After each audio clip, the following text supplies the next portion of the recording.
trabajar también híbrido. Voy a dar yo la clase de Marx y un poco queríamos saber cómo les había resultado.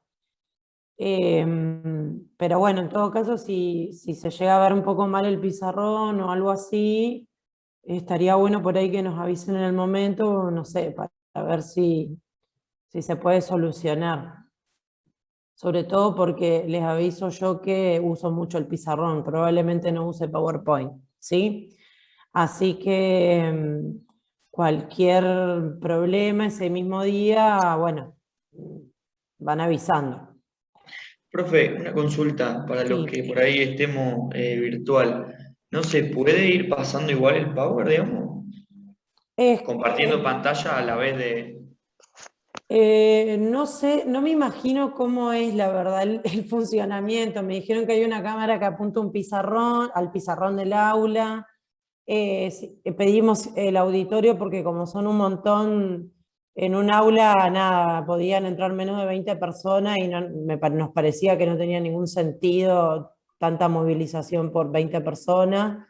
Y en el auditorio vieron que el pizarrón normalmente está como en el piso, no arriba, la computadora está arriba, digamos, es como medio engorroso para el docente, pero bueno, Claro, lo no, que yo por ahí pensaba que, a ver, si yo fui a la presencial el otro día ajá, y para mí es como, es ir a sentarse, digamos, al aula y ver cómo el profesor la da virtual. Yo lo interpreté así a la clase, que está re bueno igual ir a la facu, ¿no? Pero por eso, si nosotros estamos ahí y usted va a estar dándole a los virtuales también, que son mucha más sí, cantidad que el pero presencial. sí, son más virtuales, pero digamos, hay una cuestión que tiene que ver con por ahí cómo cada uno se desenvuelve como docente dentro del Claro, sí, sí, aula. sí, sí, sí, obvio. Yo personalmente odio los PowerPoint, con la virtualidad como que me obligó a usarlos. A mí me parece que desconcentran más de lo que ayudan. Ustedes tienen subidos recursos de precio en el entorno virtual, en última instancia después pueden ver eso. A mí me encanta usar el pizarrón, me parece que es un poco más dinámico y además no es lo mismo tener, aunque no sean todos, tenerlos ahí, poder un poco interpelarlos un poco más que lo que sucede acá en la virtualidad, Sí, que obvio, obvio, participen obvio. más. Eh, entonces, bueno, vamos a ver cómo funciona. Claro, por También ahí fue porque así la estamos. clase del otro día. Sí, por eso. Gustavo es más de hablar, no usa tanto el pizarrón. Yo como que me apego bastante al pizarrón, por eso les preguntaba cómo se veía. Eh, pero bueno, puedo hacer el intento de por lo menos ir orientándolos con un PowerPoint como para. No, lo que puede hacer que por ahí es modificar la posición de la cámara también, porque por ahí el otro día no se veía bien porque justamente la cámara estaba muy a Gustavo, que él estaba dando la clase virtual. Si usted Claro, pone bien la cámara para el pizarrón va a poder. claro, entiendo que hay, no sé, la verdad que no sé, no entiendo cómo es. Yo pregunté si había una cámara apuntando al pizarrón, que es lo que a mí me interesaba, me dijeron que sí, así que lo más probable es como que me vean parada, no voy a estar sentada delante de una computadora, básicamente. Vamos a ver cómo funciona. Pero bueno, por lo menos sé que los que estuvieron por Zoom más o menos pudieron ver el pizarrón y bueno, se podrá ajustar, en todo caso, si se ve un poco mal o muy lejos o demás, se podrá ajustar para que lo vean mejor. ¿Sí? Bien, dicho todo esto, nos acabamos de dar cuenta que la semana que viene, el jueves, no, la semana que viene no, el 30 es feriado en Santa Fe, así que probablemente la última clase sea bastante intensa, vamos a tener que dar dos contenidos porque se nos pasó, no nos habíamos dado cuenta. Pero bueno, eso les comentaremos seguramente la semana que viene. En principio, nos volvemos a encontrar ya les digo, el jueves, porque el martes es feriado por el Día del Estudiante.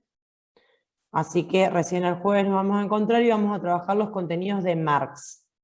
Por las dudas, los que puedan, lean un poquito Weber.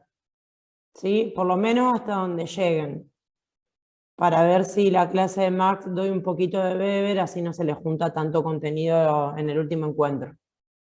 Cuestiones que sacando esta clase quedan 2. Y después ya pasan a la parte de epistemología.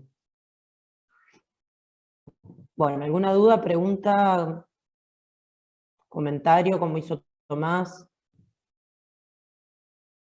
Profe, yo tengo una consulta. Sí. Con el tema que vimos en la clase pasada de ciudadanía, Sí. como que no entendí, digamos, qué era lo interesante o lo importante de ciudadanía. Lo que yo entendí fue como que lo más importante eran los 3 elementos de la ciudadanía, que son los 3 derechos, digamos, ¿no? Sí. Derecho, El como eran civiles, civil, el políticos y político sociales. y el social, sí. Y lo que es relevante es que ustedes históricamente puedan reconstruir en qué momento aparecen estos derechos. ¿Sí? Acuérdense que inicialmente los primeros derechos que aparecen son los civiles, nos igualan a todos los hombres. Recuerden que antes los derechos venían de la mano de cuestiones más ligadas a las tradiciones y a la herencia. ¿Sí? Acuérdense, el lugar donde yo nacía determinaba la posición y los derechos que yo tenía. ¿Sí? Lo que hacen los derechos civiles es igualarnos, todos somos iguales ante la ley. ¿Sí? Después, a partir de las luchas democráticas de mediados del siglo XIX, surgen los derechos políticos. Y los últimos derechos que van a aparecer van a ser los derechos sociales, que los van a trabajar puntualmente en la unidad 4, pero bueno, por ahí el Estado que más hincapié o garantiza este tipo de derechos va a ser el estado de bienestar. ¿Sí? Que ya lo deben haber trabajado en la carrera seguramente, o lo habrán escuchado nombrar, posguerra y post caída de la bolsa de Estados Unidos. Pero eso lo van a trabajar bien en la unidad 4. Eso es lo que importa, que ustedes entiendan que ese tema atraviesa las unidades 2, 3 y 4. ¿Sí?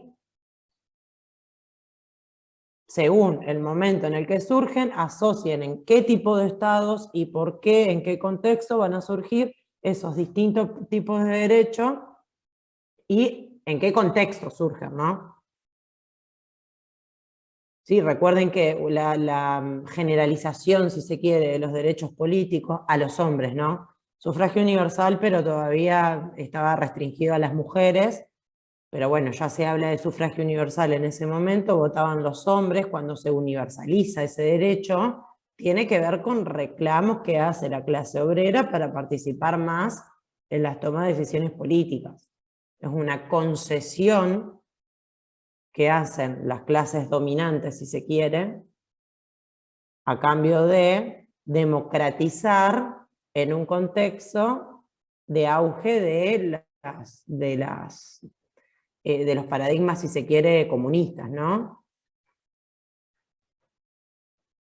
Siempre recuerden que cuando surgen los derechos políticos, el contexto sociopolítico de la época eran el ingreso del socialismo, comunismo, la izquierda, como una opción, y la otra opción era la nacionalista, que tiene que ver con la concreción y la búsqueda de la democratización. Son 2 posturas distintas, y lo que trabaja Marshall es la idea de que esa concesión de derechos tuvo que ver con perder lo mínimo posible, ¿sí? Por parte de las clases empoderadas. Perder lo menos posible significaba seguir en el capitalismo y otorgar algunos derechos para calmar a las clases obreras. Profe, y 2 dudas. Sí. La primera, yo leí el apunte de esta clase, de la clase de ciudadanía, y habla como que en realidad al principio de la historia como que los 3 derechos estaban juntos y que después como que se dividen, y ahí es cuando aparecen en momentos diferentes, algo así dice. Eso no lo Sí, entendí pero bien. es una división, si se quiere, teórica, ¿sí? No es una división en términos reales.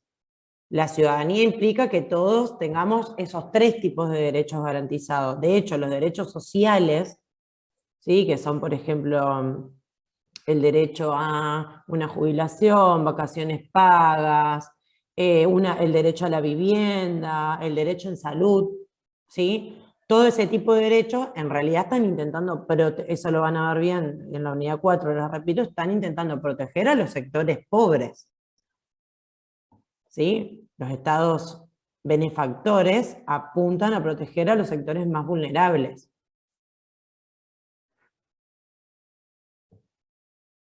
¿Por qué? Bueno, porque por la desigualdad que generó el capitalismo en términos históricos, digamos, esto es innegable.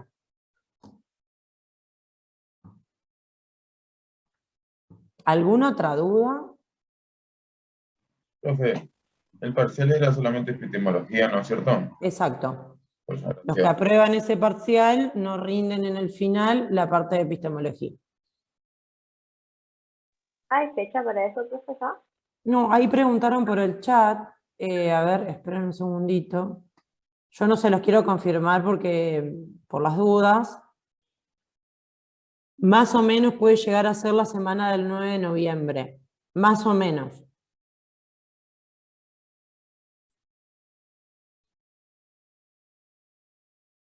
Después esperen que les confirmen unas profesoras de epistemología. ¿No se sabe si va a ser virtual o presencial eso? No sabemos.